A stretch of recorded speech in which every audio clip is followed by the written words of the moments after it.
Hello friends, very good morning. मैं हूं प्रशांत गौतम। तो आज हम फार्माकोलॉजी में एक नया टॉपिक लेकर आ गए हैं जो कि है एंटी कन्वर्जेंट और एंटी एपिलेप्टिक ड्रग। तो आज हम उसके बारे में विस्तृत जानकारी देंगे, मतलब क्लासिफिकेशन के बारे में विस्तृत जानकारी देंगे। अभी हम केवल फार्माकोलॉजी में क्लासिफिकेशन ही करवा रहे हैं। जैसे ही हमारा क्लासिफिकेशन खत्म होता है वैसे ही हम पूरी फार्माकोलॉजी आपको पढ़ाएंगे। हमने प्रीवियस लेक्चर में हिप्नोटिक्स और सेडेटिव ड्रग के बारे में आपको बता दिया है। ठीक, तो चलिए अब हम जानेंगे कि एंटी एपिलेप्टिक ड्रग क्या होती है। तो एंटी मतलब होता है अपोजिट, अगेंस्ट। ठीक, और एपिलेप्टिक, लेप्टिक का मतलब हो जाएगा एपिलेप्सी। एपिलेप्सी का मतलब क्या होता है, ये तो एपिलेप्सी इंग्लिश वर्ड है। तो एपिलेप्सी मतलब अगर नॉर्मल बोलचाल के भाषा में अगर हम जाने तो जो मिर्गी है, मिर्गी को ही हम एपिलेप्सी कहते हैं। ठीक, तो आज हम उसी के बारे में, मतलब कि जो मिर्गी को ट्रीट करे, जो मिर्गी को किल करे या जो मिर्गी को ठीक करे, वो जो कौन सी दवा होती है, कौन सी मेडिसिन होती है, आज हम उसी के बारे में पढ़ेंगे। ठीक, तो चलिए देर ना करते हुए आज हम मतलब एपिलेप्सी को ट्रीट करने के लिए कौन सी ड्रग होती है, आज हम उसका क्लासिफिकेशन करेंगे। ठीक, तो अब चलिए हम कुछ एपिलेप्सी के बारे में जान लेते हैं कि एपिलेप्सी क्या होती है, मतलब एपिलेप्सी को हम कैसे समझें। तो एपिलेप्सी को हमने यहाँ पर लिख दिया है कि एपिलेप्सी जो है ये है कि क्रोनिक डिजीज होती है। क्रोनिक डिजीज मतलब, क्रोनिक डिजीज का मतलब लगातार बनी रहती है। ठीक, लगातार बनी रहती है। जैसे एक बार अगर किसी पेशेंट को एपिलेप्सी हो गई तो वो मेंटेन बनी रहती है, वो ठीक नहीं होती है, मतलब उसका प्रिवेंशन किया जाता है, जड़ से नहीं ख़त्म किया जा सकता। जैसे कैंसर हो गया, ठीक, तो उसको ठीक तो हम कर सकते हैं लेकिन जड़ से नहीं ख़त्म कर सकते। ठीक, वैसे ही एपिलेप्सी को ट्रीट किया जा सकता है लेकिन उसको जड़ से नहीं हटाया जा सकता। तो ठीक उसी को हम क्रोनिक डिसऑर्डर कहते हैं, जो चली आ रही हो, जो मतलब सालों साल से मतलब लगातार बनी रहे। जैसे अगर पेशेंट जो है 2 साल का, 4 साल का है तो 10 साल 20 साल तक उसको एपिलेप्सी आती ही रहेगी। दवा खाएगा तो एपिलेप्सी का चांसेस कम है, लेकिन जैसे ही दवा का वैल्यू कम होगा वैसे ही वो डिजीज अपना रूप दिखा देगी। तो चलिए अब हम एपिलेप्सी, ये क्या है, एक क्रोनिक डिजीज है। ठीक, अब उसमें क्या होती है, एपिलेप्सी किस बॉडी फंक्शन पर वर्क करती है। एपिलेप्सी किसी बॉडी फंक्शन पर वर्क करेगी ना, वो जो है हमारे किस पर, बॉडी मतलब बॉडी आर्गन के ऊपर। तो बॉडी आर्गन के ऊपर वो कहाँ पर, मतलब एपिलेप्सी किस पर प्रभाव अपना दिखाती है, तो वो कौन सा पार्ट है, brain, function of the brain. मतलब कि जो ब्रेन का जो फंक्शन है उसको इम्बैलेंस कर देती है,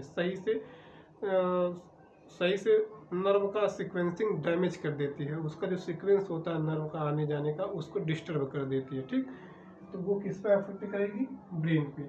और जब ब्रेन पर अफेक्ट करेगी, मतलब ब्रेन पे किस प्रकार से अफेक्ट करेगी उसको हम समझते हैं। तो उसमें रिकरेंट सीजर, मतलब जो ब्रेन की जो नर्व होती हैं उसमें रिकरेंट का मतलब सीजर, मतलब रिकरेंट लगातार लगातार लगातार उस पर झटके आते रहते हैं। लगातार उसके जो वो मतलब नर्व होती हैं उस पर झटके आने लगते हैं।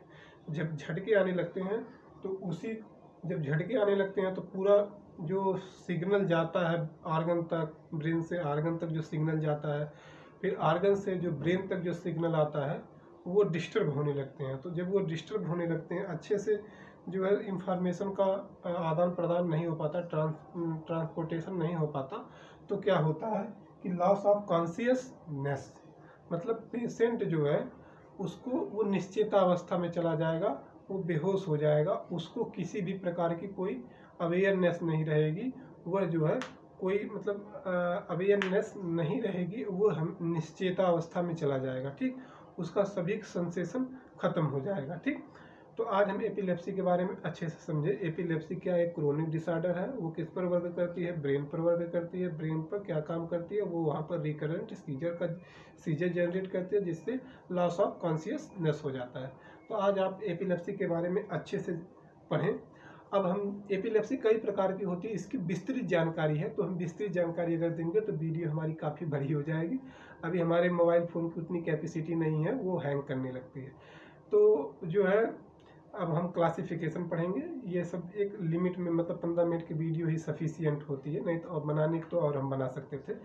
लेकिन अब हम जानेंगे क्लासिफिकेशन। ये हम आपको इजी वे में, ताकि ये आपको जल्दी से आपको समझ में आ जाए, इसलिए हम लिख कर लाते हैं। और जब हम पूरी फार्माकोलॉजी पढ़ाएंगे तो हम एक एक शब्द आपको लिख कर समझाएंगे और पढ़ाएंगे, ठीक। तो अब हम जानेंगे एंटी कन्वर्जेंट को एंटी एपिलेप्टिक ड्रग भी कहते हैं, ठीक।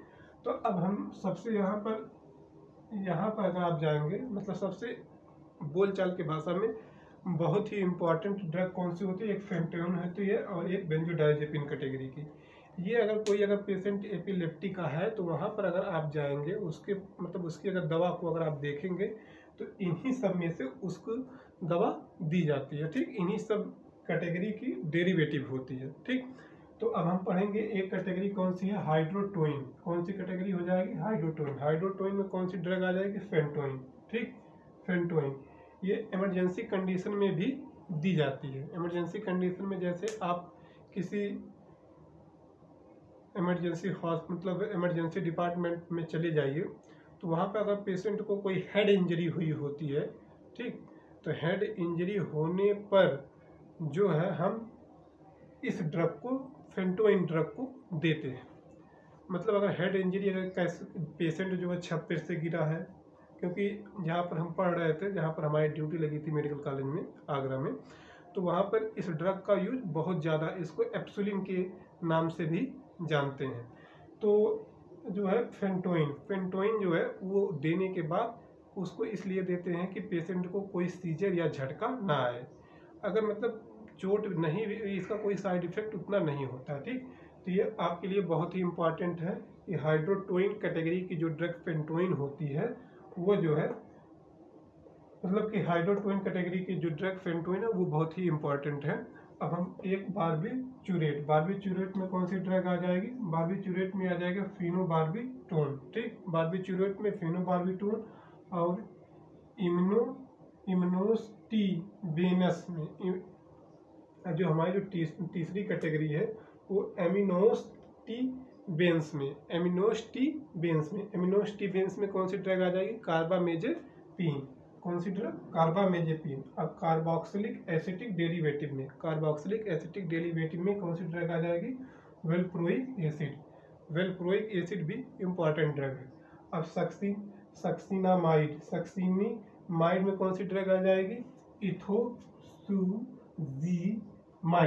इथोसुजीमाइड।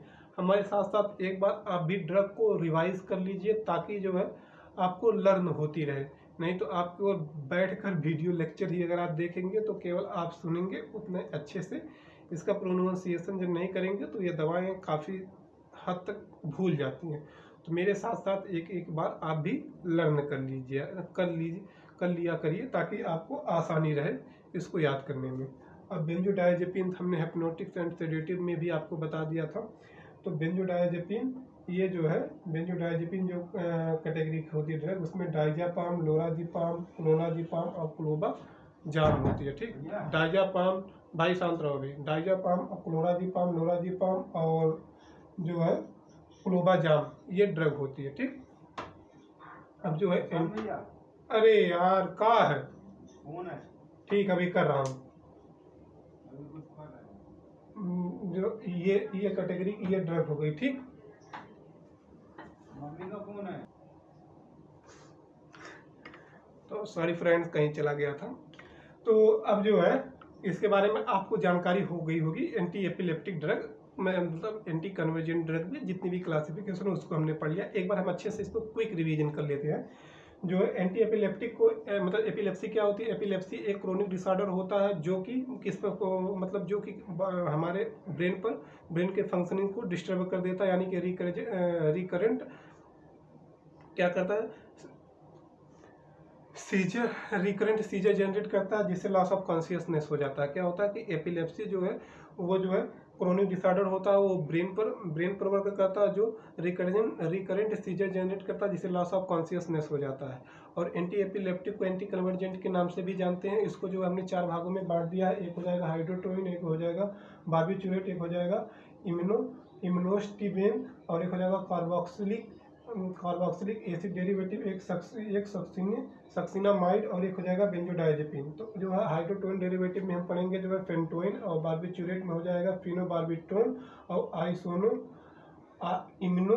इम्नोस्टिबेन में हो जाएगा कार्बामेजेपिन, और कार्बोक्सिलिक एसिड डेरिवेटिव में हो जाएगा वेल्प्रोइक एसिड, और सक्सिनामाइड में हो जाएगा सोडियम, सक्सिनामाइड में हो जाएगा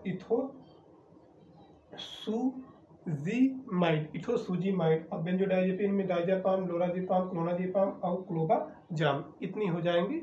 ये जो है हमारी एपिलेप्टिक मतलब एंटी एपिलेप्टिक कैटेगरी में जो ड्रग आती हैं वो हो जाएंगी। और ये जो है आप याद रखिएगा, ये ड्रग केवल सेंट्रल नर्वस सिस्टम पर ही वर्क करती हैं, पेरिफेरल नर्वस सिस्टम पर वर्क नहीं करती हैं। ठीक, सेंट्रल नर्वस सिस्टम का मतलब हो जाएगा, क्या हो जाएगा, मतलब CNS पर ही वर्क करती हैं, सेंट्रल नर्वस सिस्टम उसे हम कहते हैं। ठीक, तो आप इसको अच्छे से लर्न कर लीजिएगा। बस आज के लिए इतना ही, और अब हम नेक्स्ट वीडियो में ज़रूर से मिलेंगे। यार एक और बात आपको कहना चाह रहा हूँ कि अगर इस वीडियो से अगर कुछ सीख रहे हैं, कुछ आपको जानकारी मिल रही है, तो जो है इस वीडियो को लाइक, शेयर और सब्सक्राइब करना मत भूलिएगा।